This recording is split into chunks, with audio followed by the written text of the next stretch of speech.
Hey there and welcome back to the channel. If you're new here, go ahead and hit that subscribe button and turn on notifications. We share real stories, raw emotions, honest voices that deserve to be heard. Today's story is one of betrayal, hard decisions, and the crushing weight of emotional survival. So settle in because this one runs deep. Mark held a cup of cooled coffee in his hand, watching as thin wisps of steam slowly faded into the morning air. Outside, a soft rain drew chaotic patterns on the windowpane. In the other room, Lena, his wife, was getting ready for work, as always neat, restrained with that strange tension in her shoulders he'd noticed long ago, but never dared ask about. They had a good marriage, at least that's what everyone thought.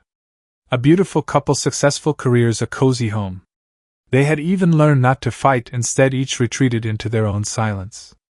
Mark considered this adulthood maturity. He didn't like conflict and believed time would heal. He was wrong. "Will you be late today?" he asked without turning.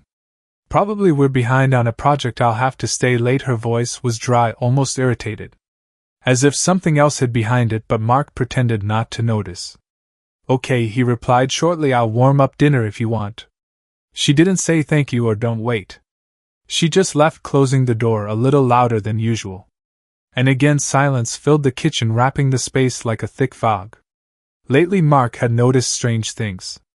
Lena's phone was always with her, even in the bathroom. She changed her password. Morning smiles disappeared. And when she thought he wasn't watching, something foreign appeared in her eyes. He didn't want to be paranoid. He wasn't that kind of person. But one day he finally decided to check. He opened her laptop. First the email, nothing. Then the messengers, everything wiped clean, too clean, suspicious. Then he went into the cloud sync with her phone, forgetting he had once set it up himself. He saw photos. At first innocent cafes, streets, work documents. Then them. She sat at a table with someone. A man a bit older than Mark. Her gaze was different, soft, relaxed. She wasn't playing, not forcing a smile. She was just herself. In one photo she held the man's hand. In another he stroked her hair. Lena laughed, pressing her cheek to his shoulder. The date yesterday, the day she stayed late at work. Mark closed the laptop. He didn't yell, didn't throw it against the wall, didn't call her. He just stood up, walked to the bathroom, and stared long at his reflection in the mirror. At the man who had become a stranger in his own life. The next day he acted as if nothing had happened. Smiled, made coffee, talked about the news, work, weather. Lena looked at him with slight tension, as if she felt something but was afraid to ask. Or maybe she knew but pretended all was fine. And then Mark understood they were both playing. He the role of the caring husband. She the role of the tired but faithful wife. This performance had been going on a long time, only now he knew it was a performance. But if that's the case, why not take it to the end? He started to build a plan, not vengeful, not furious, cold, rational, like an architect. He found out the name of the man, Roman, director of a law firm, divorced, children grown, everything made sense, reliable, promising, the one who understood Lena. Surprisingly easy to find through social media and business contacts. Mark forged an official-looking letter, supposedly from the tax office, made it look like their company could be audited if suspicious transactions appeared. He mentioned Roman's client, and a week later the man nervously called his accountants. Mark knew the system. He worked in the IT department at a bank himself. He didn't want to ruin Roman, no. He wanted Lena's backup boat to disappear for a while. So she could look at him again. Check if the island she fled from still existed. A week later Lena herself suggested spending an evening together. Made dinner, wore the same dress he had once gifted her on their anniversary. Laughed, touched his hand at the table. "You've changed," she said, calm, warm. "I missed that." Mark looked into her eyes, the very eyes that the day before had been full of passion for another. "I just realized how much we missed," he replied softly. Lena pressed against him, and at that moment Mark felt a bitter, strange mix of emotions, pain, pity, cold, victory, and emptiness. He knew she was still texting that man, just more carefully, erasing conversations, changing routines. She was still playing, and he was playing too. But now they both knew and both pretended all was well. Dined, laughed, hosted guests, planned vacations, and every move, every word was calculated like a chess game. Mark started seeing a psychotherapist not for support, for understanding. He needed to break himself down. Why had he stayed? Why hadn't he left? Why hadn't he said a word? The answer was simple: he didn't want to destroy the illusion. The illusion of family, the illusion of love, the illusion where at least something was under control. Evening came slowly, as if the air in the apartment thickened itself. Mikhail, sensing something wrong, lingered at the window. Outside in the orange sunset glow, a neighbor boy was walking his dog. The child's eyes held simple joy. Mikhail looked at him and suddenly wondered when was the last time he felt like that, truly, calmly, easily. He turned to the kitchen. From the ajar door came Olga's voice. She was talking on the phone, trying to speak quietly, almost whispering, but tension was audible in her voice. "I can't now." "Yes, he's home later," and silence again. Mikhail froze. In that moment it felt like a switch flipped inside him.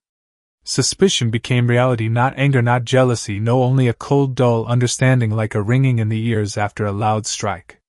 He sat down at the table, acting as if nothing was wrong, opened his laptop, clicked around. But thoughts wouldn't listen. He recalled everything: how lately she went out on business more often, how she turned off her phone screen, how she avoided long talks. He didn't want to believe and couldn't anymore.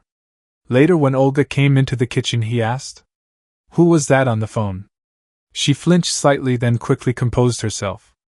"Just Irina. Asked if we could visit tomorrow." "You said you couldn't talk. Why?" "Because you were home." She smiled unnaturally. "Didn't want to be distracted. Is that bad?" He nodded. He no longer believed her. Mikhail didn't make a scene. He was too rational, burned too deeply in the past to let emotions win. He decided to act differently, coldly, step by step. First observation. He installed a simple tracking app on her phone when she forgot it in the bedroom. Not to read her messages, no. He wanted to know where she went. After a day, the app showed Olga regularly visiting an apartment on Tverskaya Street. As it turned out, it was the home of a certain Artem, a colleague she stayed late with. Mikhail printed out the route states, saved everything.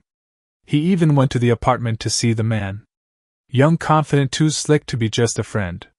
At this stage, Mikhail could still simply leave, file for divorce, expose her. But something inside him wanted more. Not revenge per se, but to make her feel. He decided she must choose herself, but in conditions where everything was an illusion. He created a fake project pretending to work with foreign investors, planning to open a co-working network in Russia. For credibility, he made a website, business cards, bought a SIM card with a UK number. In this business, he acted as Richard Martin, a business partner interested in talented Russian marketing specialists. He recommended Olga as one of the best. Through a proxy with an accent, she received an invitation meeting at a cafe to discuss a contract. Olga, flattered and a bit stunned, agreed. At the meeting sat an actress, Maria, whom Mikhail hired via a casting site. Her task was simple: intrigue Olga, gain trust, and lead her through circles of lies. The investors called, invited, sent letters, everything looked official. Olga caught fire. She started changing. Her eyes sparkled again like before when she had a goal. And the brighter her face became at the mention of the new project, the colder Mikhail felt inside. She was happy, but not with him. After a month, Richard offered Olga to sign a preliminary contract. But there was a catch: she had to take a small loyalty test, tell the truth about her current life, relationships, obligations. Maria invited her for a private meeting, supposedly to cleanse before the big contract so there were no hidden problems. Olga hesitated for a long time but agreed and confessed. "With my husband there's no real connection for a long time.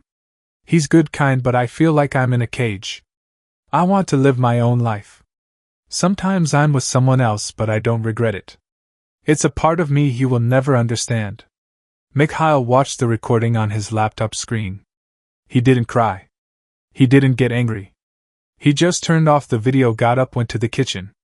There he poured himself a glass of wine, sat down, and for the first time in a long time felt peace. Not joy, not relief, just closure. The day came when everything had to be decided. Olga came home late, tired but happy. She went to the living room and saw Mikhail. He was sitting in an armchair with a folder in his hands. On the table, her letters, printouts, photos, audio files. "What's this?" she asked, frozen. "This is your story, no filters, no embellishments, just the truth." He stood up. I know everything I've known for a long time. Olga turned pale.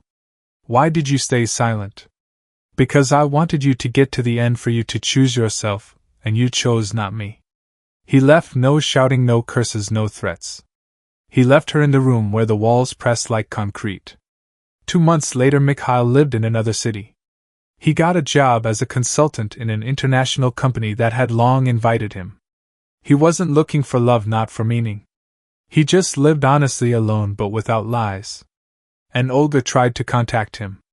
She wrote, called, asked for forgiveness. But all her messages went unanswered. Her project turned out to be a sham.